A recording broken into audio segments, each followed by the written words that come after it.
What's the easiest choice you can make? Window instead of middle seat? Picking a vendor who sends a great gift basket? Outsourcing business tasks you hate? What about selling with Shopify?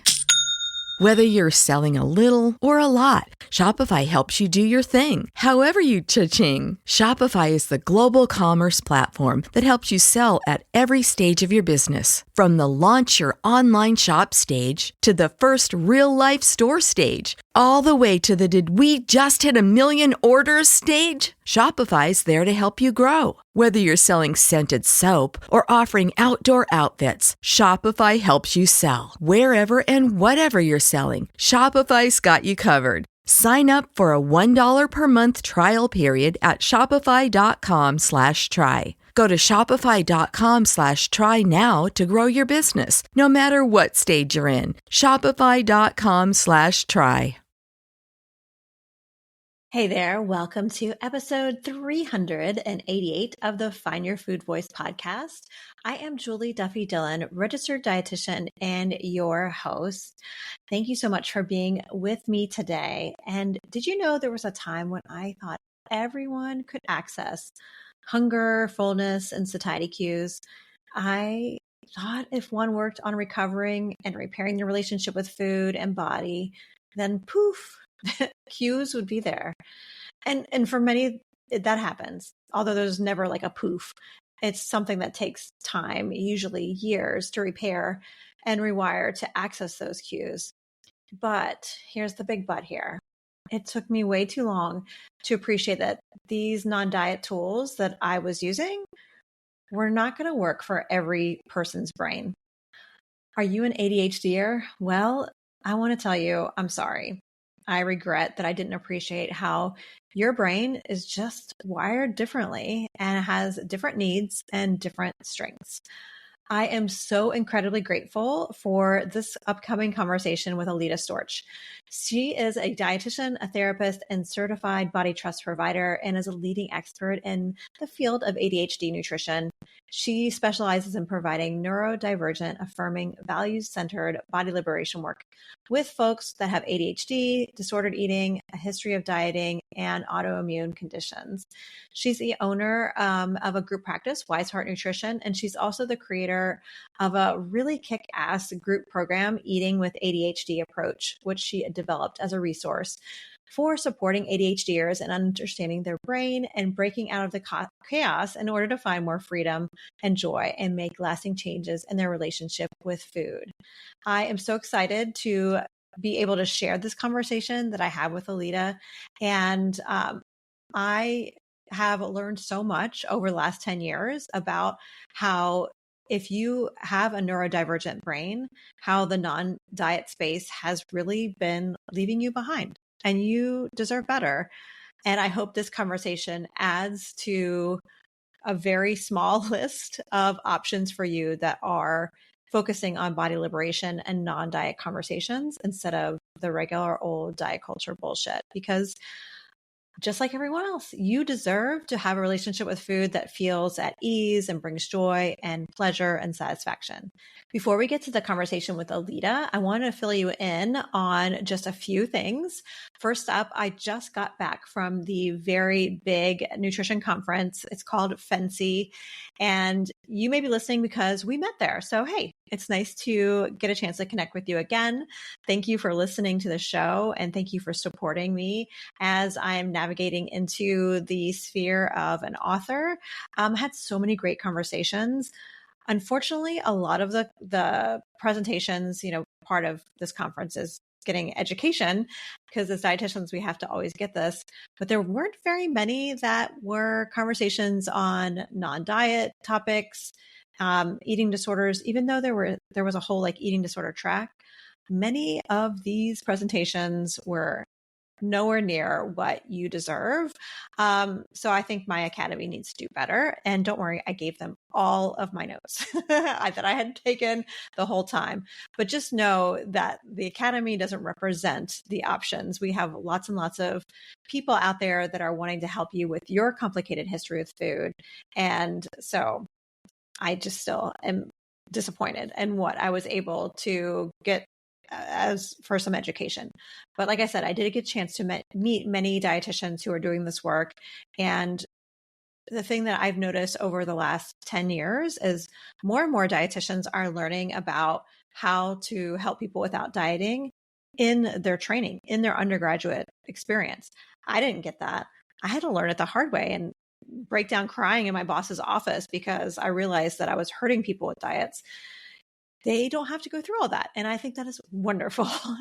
So just know there are more dietitians in training that are going to be coming out of school ready to help you with your complicated relationship with food. And that makes me so very hopeful rather. And the other announcement I want to make is this week, because I'm still kind of getting reacclimated to home after being at Fancy, I won't have another bonus episode this week, but I will be going back to that next week. But do you have a letter from food? Because this episode features a letter and I need more letters. So if you're new to the podcast, what we have, listeners just like you do, is we have you write a letter to food describing your complicated relationship.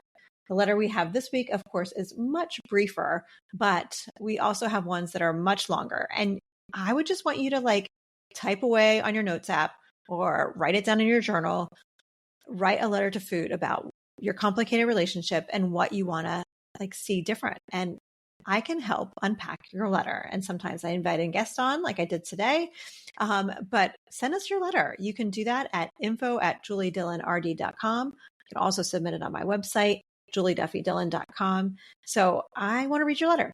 Send it your way. And we are going to have a very quick sponsor break. But when we come back from that sponsor break, you're going to get to hear this episode's letter. Welcome back. Here is this episode's letter. Dear Food, I will cut to the chase. My ADHD has been the biggest boulder in the road to my eating disorder recovery and trying to make intuitive eating work. My body doesn't know how to stop when hungry until it's in panic mode. Then I binge. Then I feel bad. This is exhausting. Can I ever recover? Sincerely, an ADHDer. All right, let's get to my conversation with Aleta. Hey there, Aleta. Welcome to the show. Hi, Julie. I'm so happy to be here. I am so glad to finally meet you. And did you get a chance to read this letter? I did. Yeah. Thank you for sending that. Yeah, no problem. And well, this was a short and sweet one, wasn't it? But it cut right to the chase. Yes. But when you were reading it, I'm curious, I had some of my own thoughts, but what was your impression about what this letter writer is experiencing? Yeah. I mean, I think my first impression was oh my gosh, that could have been me 10 years ago writing this. Yeah. And then also this sounds like so many of the people that come through my door in my business, that it just felt, not generic. That's not really the word I'm looking for, but a collective experience of ADHD. Yeah. So I felt really connected to it. Yeah. And I guess my first thought is that recovery is incredibly rewarding and it's a complicated and exhausting process, like the writer mentioned, and even more so for folks with ADHD. And that's due to lots of reasons that I'm sure we're going to talk about. Yes. Yes. But I guess first, to the person who wrote the letter, I want to say thank you for sharing, and please know that you're not alone in feeling discouraged by intuitive eating and the recovery process, and that is so common for ADHDers.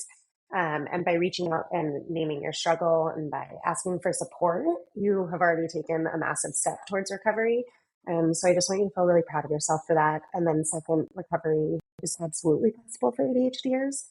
And instead of working harder, I want to invite you and all the other ADHDers who are listening to start shifting towards working differently instead of harder and starting to understand your brain and starting to work with it because it is really unique and it is different.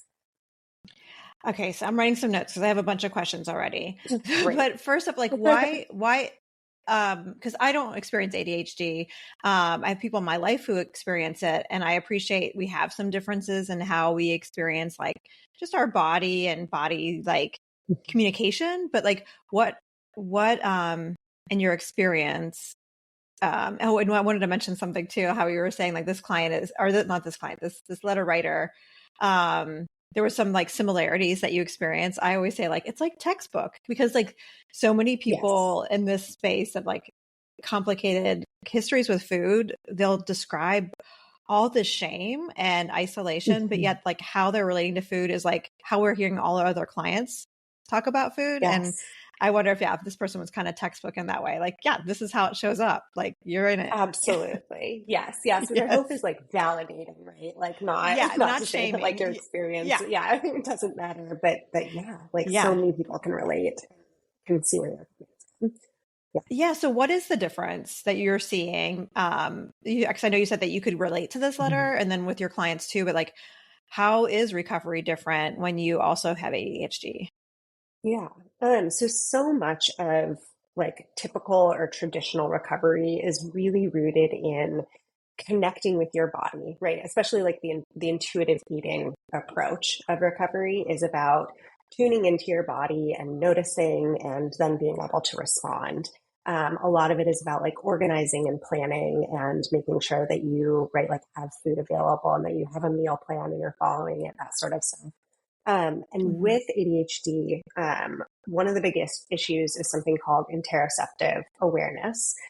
So really being able to like feel those body cues, hunger and fullness. ADHDers like don't really have that skill.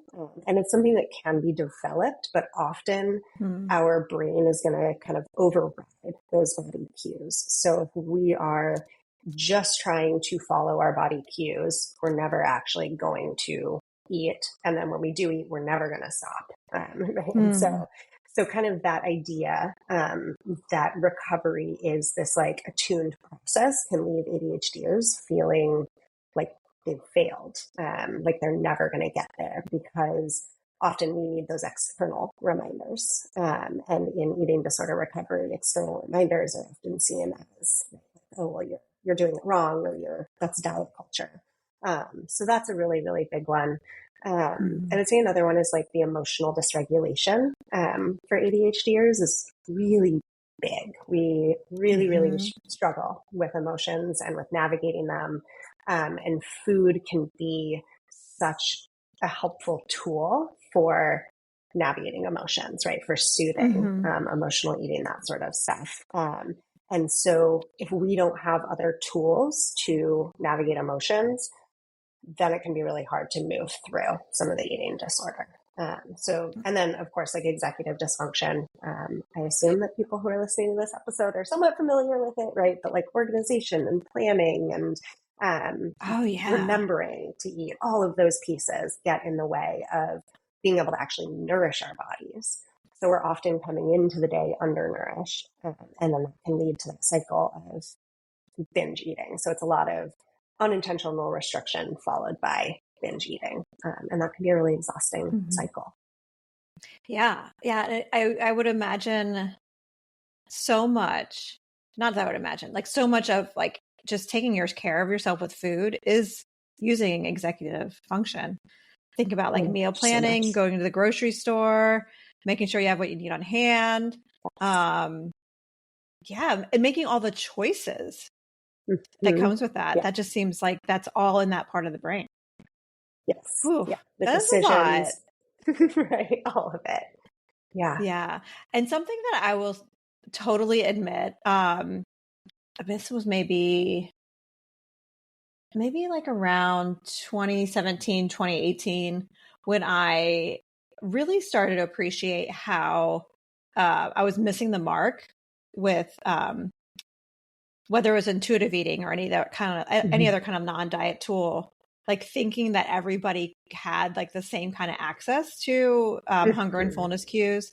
And maybe like the eating disorder experience got in the way of that, but everyone would like repair it in a similar way. And as I started to learn about neurodivergent experiences and get to know people who had a brain that was wired differently than mine, I was like, oh yeah. And I can appreciate now, like, for some people relying on hunger and fullness is just not going to be the first step, second, or a step, Right. And how crappy that so many of us that do intuitive eating work or other non-diet stuff that like, we're just going right to it, right to the hunger fullness as like, this is the majority of it. So when I read this letter, I was like, of course you feel like frustrated. Of course you feel like you can't recover, because like the framework that you've been given, whether that it was even taught correctly, because I have a feeling Elise and Evelyn wouldn't agree with what I was doing anyway, but like, yeah, there's like lots of different options. So with all that being said, and like appreciating how recovery looks different for like this letter writer or anyone who can identify with this person, what would you recommend are some like first steps forward to like start the repair process? Yeah. I mean, good question. And I think also mentioning, like, I love the intuitive eating framework. I think it's brilliant and it's beautiful, and especially the ways that they have shifted it over the last few years. And I think it can still be such a good foundation. And for a lot of people, whether it's like neurodivergence or any other difference in experience, difference in access, being able to take the pieces that fit, and then the pieces that don't feel right, being able to like adjust them or adapt them or mold them so that they do work, right? So it's kind of like how do we rework this model so that it works for your brain versus completely throwing it out. So for someone with ADHD, I like to use like a pyramid framework. And some of that is based on intuitive eating and Ellen Satter. And it's the idea of kind of assessing, like, are you eating frequently enough throughout the day? And I would say like 99% of ADHDers are not eating regularly and consistently. That ADHDers tend to go way too long without eating, whether that's because of stimulant medications that get in the way of appetite, or getting really hyper-focused or hyper-fixated on what we're doing. And it's like, okay, I'll get to lunch later, right? And then it's 6 hours later. Or just like not having food available because we didn't get to the grocery store, or we don't have exactly what we want. So there are all these different factors that can get in the way. And if we're not eating like every 3 to 4 hours is like an average, right? It's going to depend on the person and the day. Then we're not getting our basic food need met, and we're going into the day undernourished. And then that is going to lead to that binge eating later at night. And even if you're not experiencing binge eating later at night, right, like not eating consistently throughout the day can have consequences in terms of like it can affect our cognitive function. It can make ADHD symptoms worse. It can make us more emotional. And so, just being able to really meet that basic need is so important. And so ADHDers often have a lot of alarms set. I know a lot of people will say like, set an alarm, it will work, right? That can be one tool. It can be great. It's not always going to work. I really like to encourage folks to have food visually available. So having really easy grab and go snacks available like on your desk. I have like pretzels right here. So that if I am super focused on work and I see the pretzels, then I can check in with my body and think, okay, am I hungry? And that might mean asking myself, when was the last time I ate, right? So my body might not tell me. And if it's been 4 hours, then like, I'm probably hungry. I should eat those pretzels.